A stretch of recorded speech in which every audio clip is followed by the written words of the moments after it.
Hello, Sat Shri Akal. Welcome to my YouTube channel success Sarathi. Myself Namya Katyal. आज की हमारी वीडियो अगेन इग्नू स्टूडेंट्स के लिए रहने वाला है। बट जिन भी बच्चों के पास भारत में सामाजिक आंदोलन और राजनीति से संबंधित विषय है उनके लिए भी इम्पॉर्टेंट है। MPSC 007 हमारा सब्जेक्ट कोड है। टॉपिक है आज का हमारा सांप्रदायिकता पर निबंध, या फिर इसका जो क्वेश्चन है वो धार्मिक आंदोलन या धार्मिक आधार पर दंगे या सांप्रदायिकता के आधार पर दंगे आदि के रूप में इसका क्वेश्चन इग्नू के पेपर में पूछा जाता है, बार बार रिपीट होता है। तो गाइज बहुत ही ज़्यादा इम्पॉर्टेंट क्वेश्चन है। चलिए स्टार्ट करते हैं हम अपना टॉपिक। भूमिका। देखिए, सांप्रदायिकता और धार्मिक आंदोलन कोई नई विचारधारा नहीं है। इसकी जड़ें मध्यकालीन भारतीय इतिहास में निहित हैं। इसके पदचिन्ह जो है वो हमें मध्यकालीन भारतीय इतिहास में देखने को मिलते हैं। कैसे मुगलों का आक्रमण हुआ और एकता में किस तरह से फूट पड़ी। भारतीय जो देशवासी थे वो एक दूसरे के खिलाफ धर्म परिवर्तन के चलते एक दूसरे को मारने काटने लग गए थे। धर्म परिवर्तन के नाम पर एक दूसरे की जानें ली जा रही थी। और लेकिन अगर हम इसको ढंग से देखें तो सांप्रदायिकता बहुत तेजी से, यह जो धार्मिक आंदोलन ये जो शब्द है सांप्रदायिकता या सांप्रदायिक आधार पर ये जो दंगे हुए, ये आधुनिक भारत में अधिक हुए। आधुनिक भारत का मेन हम इसको श्रेय दिया जाता है। जैसे जैसे समाज में परिवर्तन आता गया, जैसे जैसे वर्तमान समाज आधुनिकता की ओर बढ़ता गया, उसी प्रकार से जो सांप्रदायिकता है वो और भी ज़्यादा अधिक प्रासंगिक होती गई। भारत विविधता में एकता वाला राष्ट्र है, लेकिन एकता में कटुता उत्पन्न करने का पूरा श्रेय सांप्रदायिकता को दिया जाता है। सांप्रदायिक आंदोलन भारत के विभाजन का मुख्य कारण है, या ये कहें कि जो भारत का विभाजन है वो सांप्रदायिकता के आधार पर ही हुआ। भारत पर विभिन्न अगर धर्मों के लोगों ने या विभिन्न विदेशी शासकों ने शासन किया है तो वो सांप्रदायिकता के आधार पर ही किया है। और अगर अंग्रेज़ आए तो उन्होंने भी फूट डालो और शासन करो की नीति को अपनाकर सांप्रदायिकता की जो जड़ें हैं वो भारत में और भी अधिक मजबूत कर दी, तथा भारत के विभाजन का परिणाम हमारे सामने निकल कर आया। अब हम जान लेते हैं मुख्यतः जो सांप्रदायिकता शब्द है उसका अर्थ क्या है। अगर हम सांप्रदायिक शब्द को समझें तो अंग्रेजी भाषा में सांप्रदायिक शब्द को कहते हैं कॉम्यूनल। सांप्रदायिक शब्द की जो उत्पत्ति हुई है वह समूह या समुदाय शब्द से हुई है। समूह का अर्थ होता है व्यक्तियों का एकजुट रूप, यानी कि व्यक्तियों का ग्रुप। सांप्रदायिकता की वजह से जो व्यक्ति है वो स्वयं के धर्म को सर्वश्रेष्ठ समझता है तथा अन्य धर्मों के प्रति घृणा की भावना रखता है। सांप्रदायिकता को डीपली समझेंगे कि यह है क्या, तो स्टूडेंट्स आप लोग पहले मेरी वीडियोस को अच्छे से देख लीजिए और उसको दोबारा से देखें और साथ के साथ नोट्स ज़रूर बनाएं, जिससे कि एग्ज़ाम टाइम पर आप अच्छे से रिवीजन कर सकते हैं। तो जैसे कि मैंने आपको बताया कि सांप्रदायिकता के बारे में हम डीपली पढ़ते हैं, थोड़ा सा इसको समझते हैं। सांप्रदायिक शब्द जो है वो कम्युनल, अंग्रेजी में हम इसको कम्युनल कहते हैं। कम्युनल का अगर हम शब्द देखें या सांप्रदायिक शब्द देखें तो वह समूह या समुदाय कहलाता है। समूह का मतलब होता है व्यक्तियों का एक ग्रुप, एक समूह, एक झुंड। सांप्रदायिकता की वजह से व्यक्ति जो है वह अपने धर्म को सबसे अच्छा समझता है और बाकी धर्मों के प्रति अपने मन में एक बुरा, एक घृणी जो है भावना रखता है। सांप्रदायिकता एक संकुचित सोच है, एक संकीर्ण विचारधारा है, एक छोटी सोच है जो लोगों को धर्म के आधार पर बांटती है। सांप्रदायिकता इस विश्वास पर आधारित है कि हिंदू, मुस्लिम, सिख और ईसाई अलग अलग समुदाय हैं, यानी कि यह इंसानियत की भावना को खत्म करता है। यह पूरे समाज को कुछ धर्मों के आधार पर बांटता है, जबकि सबसे सर्वश्रेष्ठ होती है इंसानियत, ह्यूमैनिटी। उसके बाद धर्म होता है। सांप्रदायिकता की वजह से व्यक्ति स्वयं के, जैसे मैंने आपको बताया कि व्यक्ति स्वयं के धर्म को सबसे अच्छा समझता है और अन्य के धर्म से नफरत करता है। सांप्रदायिकता जातीयता, धर्म, विश्वासों, मूल्यों आदि के आधार पर लोगों और लोगों के समुदायों के बीच विभाजन बताने वाली एक विचारधारा है। यानी कि सीधी सी बात है कि जातीय, धर्म आदि जो ग्रुप है अलग अलग, उसके आधार पर सांप्रदायिकता एक दूसरे को बांट देती है, इंसान को इंसान से दूर कर देती है, अलग कर देती है, राष्ट्रीय अखंडता के लिए खतरा उत्पन्न करती है। राष्ट्रीय अखंडता जिसका परिणाम हमारे भारत विभाजन में हमको देखना पड़ा। अंग्रेज जब भारत को छोड़कर गए तो हमारी अखंडता जो थी वो चूर चूर हो गई थी इस सांप्रदायिकता की वजह से, जातीय भावना उत्पन्न होने की वजह से। तो हमारे अखंड भारत के कुछ टुकड़े हो गए। देश में लोगों, समुदायों के समूहों, राज्यों के समूहों के बीच विभाजन होता है और दूसरों के धर्म और मान्यताओं के प्रति शत्रुता या विरोध अक्सर समाज में समस्याएं पैदा करता है। सीधी सी बात है, जब आप अपने धर्म को सर्वश्रेष्ठ समझेंगे, आप दूसरे को धर्म के आधार पर उसके साथ नफरत की भावना रखेंगे, तो समाज में विभिन्न प्रकार की जो समस्याएं हैं वो उत्पन्न होंगी। जब एक व्यक्ति दूसरे व्यक्ति को, उसके सांस्कृतिक कार्यों को, उसके धार्मिक कार्यों में अड़चन डालेगा, तो ऑटोमेटिकली समाज में समस्याएं पैदा होंगी। कोई भी एक दूसरे का सहयोग नहीं करेगा, मित्रता की भावना खत्म हो जाएगी। यह एक धर्म, मान्यताओं, मूल्य आदि को दूसरों के प्रति प्रतिद्वंदी से जुड़ा हुआ, यानी कि लड़ाई झगड़े, भाई धर्म, मान्यताएं, मूल्य सबके सब जब धर्म के आधार पर, जाति आधार पर जब एक दूसरे से बटे हुए हैं, एक दूसरे से बैर भाव रखते हैं, तो आपस में फिर संघर्ष होता है, प्रतिद्वंदियां होती हैं।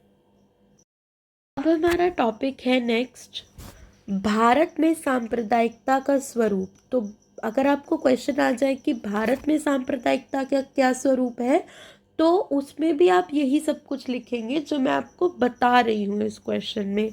सांप्रदायिकता, धार्मिक आंदोलन, दंगे वगैरह कुछ भी आ जाए, सब में यही आएगा। तो कहते हैं भारत की जो संस्कृति है वो वसुदेव कुटुंबकम की धारणा उसमें निहित है। अब वसुदेव कुटुंबकम क्या है? वसुदेव मतलब ये पृथ्वी, कुटुंबकम मतलब हम एक परिवार, यानी कि ये संपूर्ण पृथ्वी एक परिवार है। तो जब हम संपूर्ण पृथ्वी को एक परिवार मानते हैं तो उसमें कैसी भावना होती है? उसमें होती है शांति की भावना, अमन की भावना, एकता की भावना, भाईचारे, अपनत्व, प्रेम आदि की भावना। तो हमारी जो विदेश नीति है, हम जो भारत के लोग हैं, या हमारी जो राजनीति आदि कुछ भी है नीतियाँ, वो संपूर्ण विश्व को इन्हीं चीज़ों का संकेत देती हैं कि भाई हम बैरभाव नहीं करते हैं किसी से। लेकिन इसके बावजूद भी इतना बड़ा स्लोगन हमारे संविधान में निहित है, हमारा राष्ट्र का वाक्य है वसुदेव कुटुंबकम, उसके बावजूद भी सांप्रदायिकता जो है हमारे देश में अपना जो जहर है वो घोले हुए है। सिर्फ हमारे भारत देश में ही नहीं बल्कि विदेशों में भी सांप्रदायिकता आधार पर बहुत सारे दंगे फसाद हुए हैं और होते भी रहते हैं। सबसे पहले मैं आपको कुछ इम्पोर्टेंट भारत के ऐसे दंगे फसाद बताऊंगी जो सांप्रदायिकता आधार पर हुए। 1969 का के अहमदाबाद के दंगे, 1984 के सिख दंगे, 84 के दंगों के नाम से फेमस है जब इंदिरा गांधी जी को गोली लगी थी, ऑपरेशन ब्लू स्टार में आपने इसको पढ़ा होगा। सन 2002 के गुजरात दंगे, सिख दंगे तो जिसमें सरदारों को मारा गया था और हिंदुओं द्वारा मेनली, और 1969 में हिंदू और मुसलमानों के बीच में अहमदाबाद में दंगे हुए थे। 2002 में गुजरात में जो दंगे हुए वो भी हिंदू और मुस्लिम सांप्रदाय लोगों के बीच में हुए।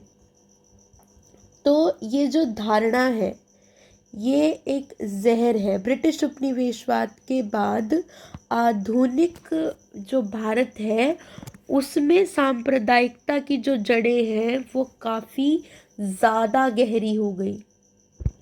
हम एक एक करके अब ये जानेंगे कि जो भारत है, भारत में सांप्रदायिकता का विकास के क्या कारण रहे। सबसे पहले ब्रिटिश प्रशासन की फूट डालो और शासन करो की नीति। भाई अंग्रेज़ों का बहुत बड़ा हाथ रहा हमारे अखंड भारत को तोड़ने में, उसका खंडित करने में।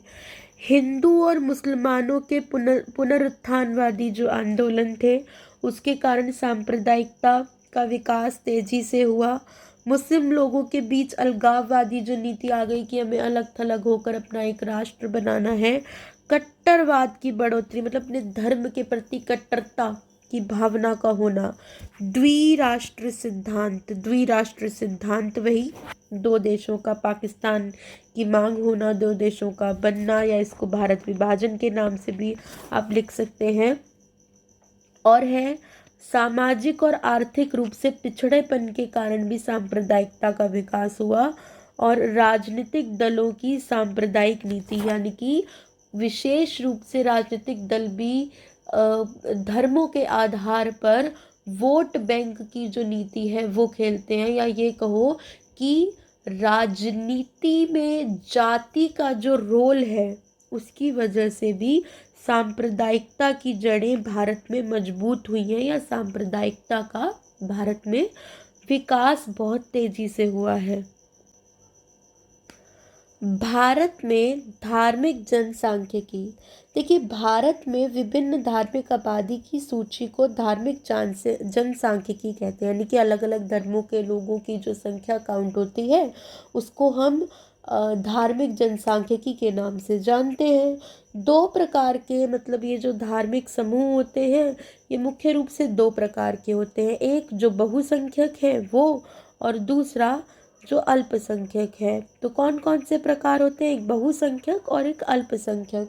देखिए हमेशा से ये रहा है कि अल्पसंख्यक जो आबादी में धार्मिक समूह होते हैं उनको हमेशा से ये डर रहता है कि जो बहुसंख्यक आबादी वाले लोग हैं वो कहीं हमारे अधिकारों को का हनन ना करें, हमारे अधिकारों को, हमारी स्वतंत्रता आदि जो भी चीज़ें हैं उनको हमसे छीने नहीं। यह डर हमेशा अल्पसंख्यकों को बना रहता है, जिसके चलते भाई जब हमारे भारत का विभाजन हुआ 1947 में, उस समय पर मुस्लिम जो आबादी थी वो काफ़ी अल्पसंख्यक थी। तो मोहम्मद अली जिन्ना को यह लगा कि जो मुस्लिम आबादी है वह भारत में, मतलब जो अल्पसंख्यक है वह भारत में, या ये कहो कि हिंदुओं के बीच में, बहुसंख्यकों के बीच में सुरक्षित नहीं है, उनके अपने अधिकारों की रक्षा नहीं की जाएगी, जिसके चलते उन्होंने पाकिस्तान की मांग रखी। तो हमारे भारत में बेसिकली अगर देखा जाए मोटे तौर पर, अगर हम जनसांख्यिकी को समझें तो मुख्य रूप से चार भागों में, चार मुख्य धर्मों में बांटा जाता है। 4 से 5 धर्म है।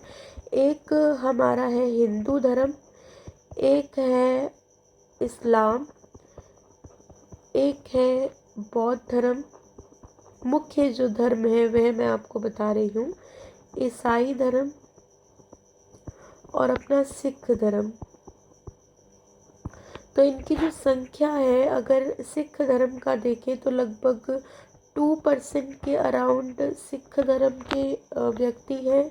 2.5 अराउंड परसेंट सिख ईसाई धर्म के हैं, और बौद्ध धर्म के कुछ 0.60 के अराउंड हैं, और इस्लाम धर्म के लोग 15 से 16% अराउंड हैं, और हिंदू धर्म लगभग 80% जो है वह पाया जाता है भारत के अंदर।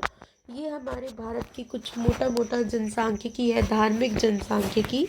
देखिए, हिंदुओं के कई उपजातियां हैं, जिसकी वजह से इसको परिभाषित करना मुश्किल है। बौद्ध धर्म हीनयान और महायान में बटा हुआ है। मेनली मैं आपको इन धर्मों का बताती हूँ। मेनली मैं भारत में आपको, मतलब वैसे भी मैं इन धर्मों की श्रेणियाँ आपको बताती हूँ कि यह जो धर्म है वो किस आधार पर बटे हुए हैं, कितने वर्ण आदि में बटे हुए हैं। सबसे पहले हम हिंदू धर्म के बारे में जान लेते हैं।